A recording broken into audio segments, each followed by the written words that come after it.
What's up, people? In July, the strongest Open chess tournament was taking place in France, and I was playing there. And it's curious because in the last round, I had a screen in front of my board with the top boards. They have the board 1 to the board 8. And okay, I was focusing my game, of course, but during the game, I was enjoying watching the top board games, especially because in the first 3 boards, there are all the players tied with the same points. And in the second board, Tabatabay and Mendoca draw their games. So we had these 2 decisive games between 2 Armenians with the white pieces, and with black pieces we had Lodici and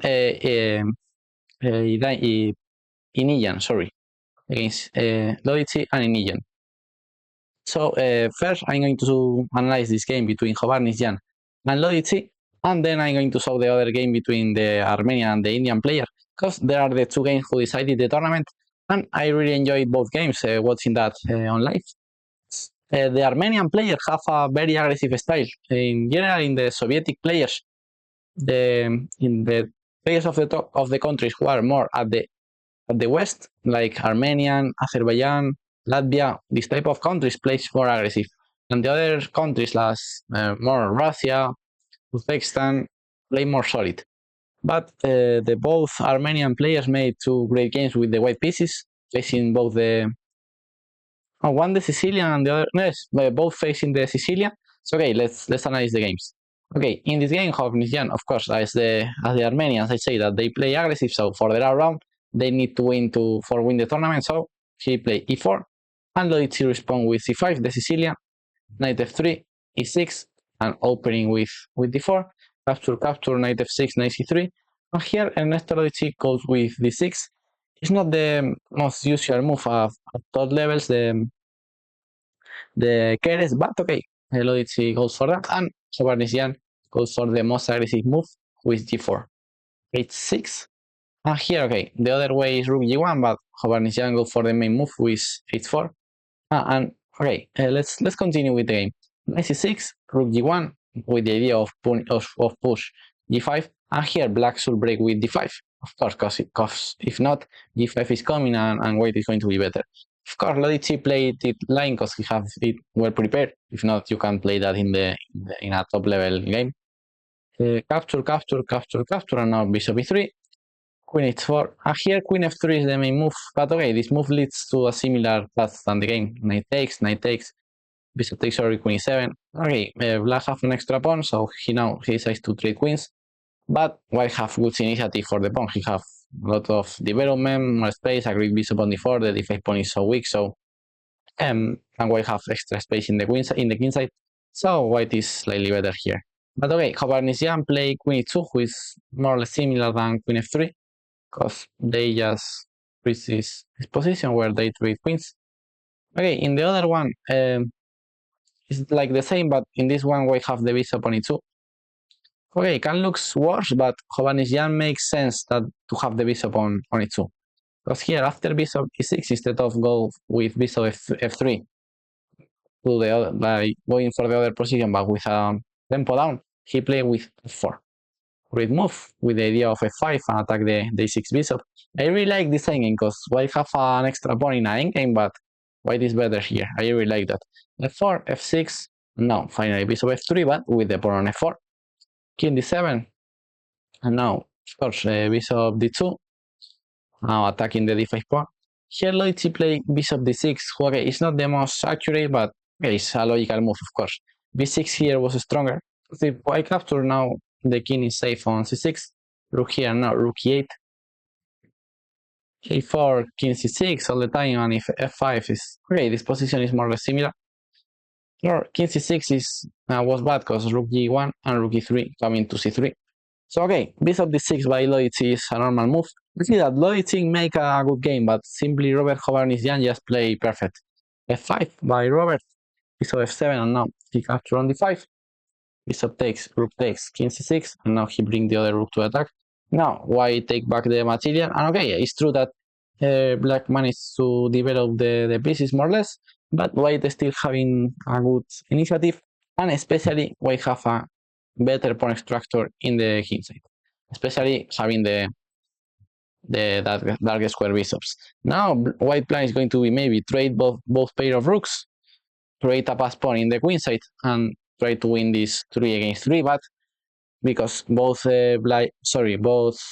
king side pawns of white are just defending the 3 black king side pawns, and the queen side pawns are completely free, so here we have an advantage in the pawn structure. Rook 5 d4 here, good move, b5. Here black have many ways to continue with the initiative. Hovhannisyan decided to go for bishop g3, just forcing the trade of both pair of rooks. c4 is another option,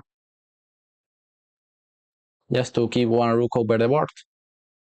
And a4 was more very similar than the game, but just trading one pawn first. I like a4.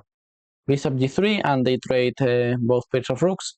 And now the endgame is holdable for black, but it's very hard to defend this endgame, because the king side is like 2 against 3, but the 3 pawns of black are completely blockaded and are all in dark squares.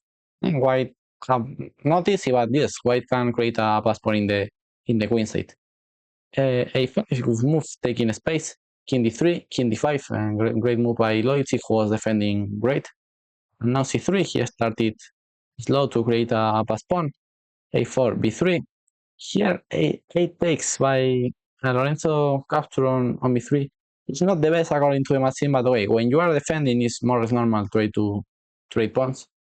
But okay, the machine prefer a little bit bishop b6. Pawn takes, bishop b6, bishop f4, and now Hovhannisyan start to turn around a little bit with the bishop. He finally advancing the pawn, and the idea of have the bishop on d4 is that now after c4, after I don't know where I am. Okay, here after c4, the bishop here controls well the game, who cannot go to c5 or to e5, and he can push c4 then. So bishop b6, bishop d4, bishop c5, and finally he plays c4. Now yeah, white starts to turn around with the bishop, reaching the move 40. Now after he reaches the move 40, now he has extra 30 minutes to think a plan. Okay, he started continue turning around a little bit. He gives this check, and after turn around a little bit, finally Hovhannisyan came to the queen side with the plan of play king b3, bishop c1, and bishop a3, trying to game to f8. And if black trade bishop, the king's endgame is completely winning for white, and if not, the bishop is coming to f8. Looks like the white plan is devastating, but black have a way to defend that, who is bishop c5, and if king b3, now bishop f2, bishop c1 coming to a3, but now black have this extra move, king c5, and if bishop here, now king d4, finding counterplay with king f4, king g4, and king f5, taking all the pawns and drawing the game. So bishop c5 here was the only defense, but very hard move. Instead of that, Loitzig makes a normal move, last bishop e7, but after bishop c1, king b3, now king a4, bishop a3 is coming, king b5. Here Loitzig decided to resign, because it's strange, because there are just 3 pawns against 3, but bishop e3 is coming. If you trade bishops, the king's endgame is lost, and if you go to f8, you are winning with white. So yeah, great game by Hovhannisyan, who take the lead in the tournament, but he doesn't take the solo lead, because his other partner of not here, they are not partner, but okay, his other partner of the national team of Armenia play maybe I don't know if better game, but another top game against Sinilla. I don't remember, one game was in the first board and the other game was in the third board, but okay, well, both were very amazing and very important for the final result of the tournament. So okay, let's see the other game of Armenian player, Armenian playing destroying the Syrian. Okay, but this one was in a different way. e4, c5, knight f3, but both very clean, just reaching a pawn hanging. d6, this one. Now Martirosyan, instead of break the position, he played knight c3, knight f6, and bishop e2, playing more slowly, e5, and now he played bishop c4 in 2 tempos, but okay, here bishop c4 has sense, because with the previous move of e5, he completely opened this diagonal, especially the d5 square and the diagonal and the attack to f7 pawn. So here have sense to play bishop c4 in 2 tempos. Bishop e7, d3, just making the natural moves, both players. And here Martirosyan came with an interesting idea of knight h2 to trade knights and take more control of this square. Because the knight on f3, okay, he's not landing anywhere, and the important square to control here is d5. So for that reason, he played knight h2, trying to take access of the d5 square. Here, for example, a6 is another way to play. For example, a4, rook b8, and sword castle. But okay, I like bishop e6 played by Inijan, knight g4, and here he decided to capture and play bishop d5. I like this response. I was watching the game on live, and I was impressed about knight g4 and bishop d5. You say, okay, I give you, yes, here white improved a little bit the pawn structure, that's true, but black is going to trade his bad dark square bishop, so okay, black makes something. Here knight d5 was interesting too, but okay, I like f3 by Martirosyan. That's the first time that he stopped to think, and he finding the best move. Here h5 was great, and if pawn takes d6, this idea was great, and with a draw. So I really like h5, because if not, the pawn on g4 is giving some space for white. Here knight d4 is an inaccurate move, and now great response by white. Bishop takes, queen takes, and queen d4, offering black to enter in a endgame. It's logical, because this pawn is going to give to white a good advantage in the endgame, and the white king is a little bit more unsafe, because he cannot go to the queen side, and to the king side, okay, he cannot go to the king side, because he should move the queen anywhere, so queen d2 is the most logical move. And here Inijan make a positional concession. It's just better to keep the queen on g5 with long castle, because now if white captures here, we are going to recapture with the pawn, improving the pawn structure. Open the h file to trade some rooks, so long castle here was the best move.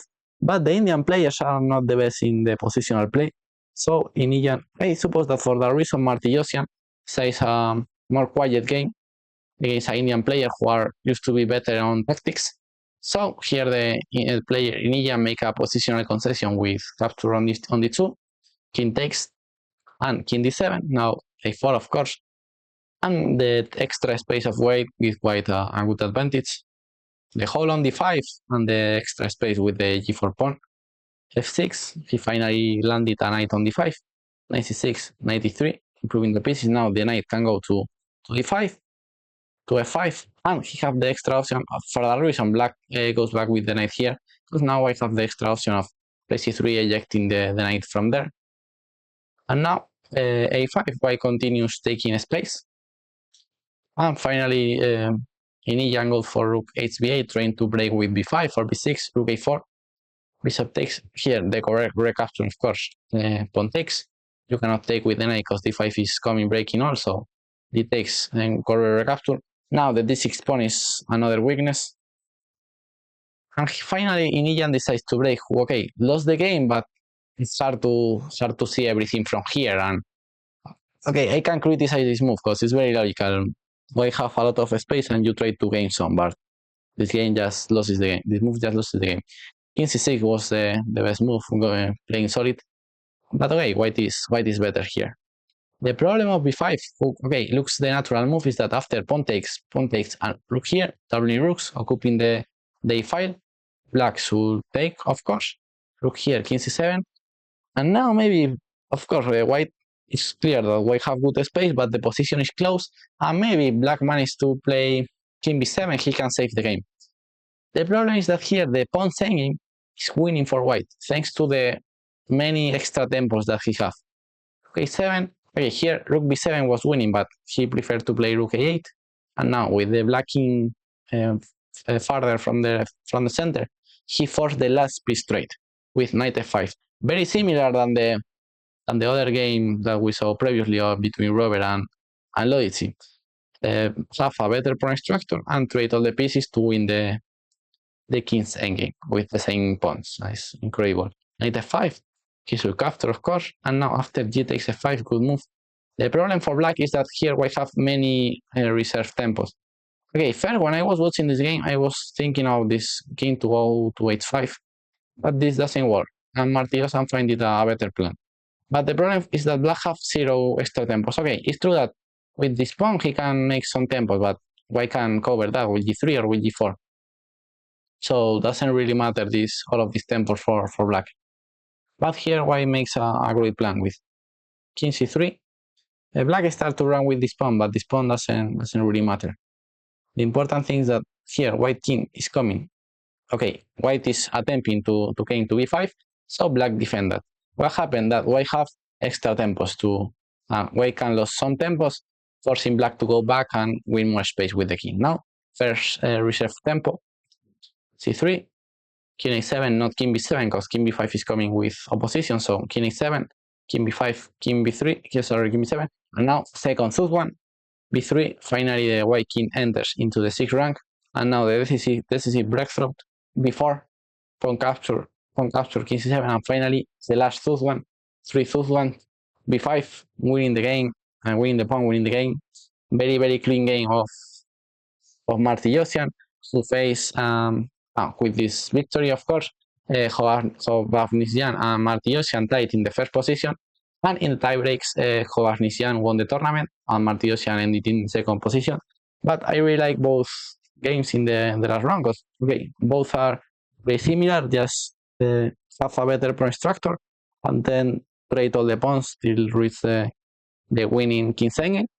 So yeah, great game by both players, and I really enjoy watching that on live. I played that tournament too, so I'm going to analyze now my games in the tournament. So let's see what happened. Bye bye. So shit.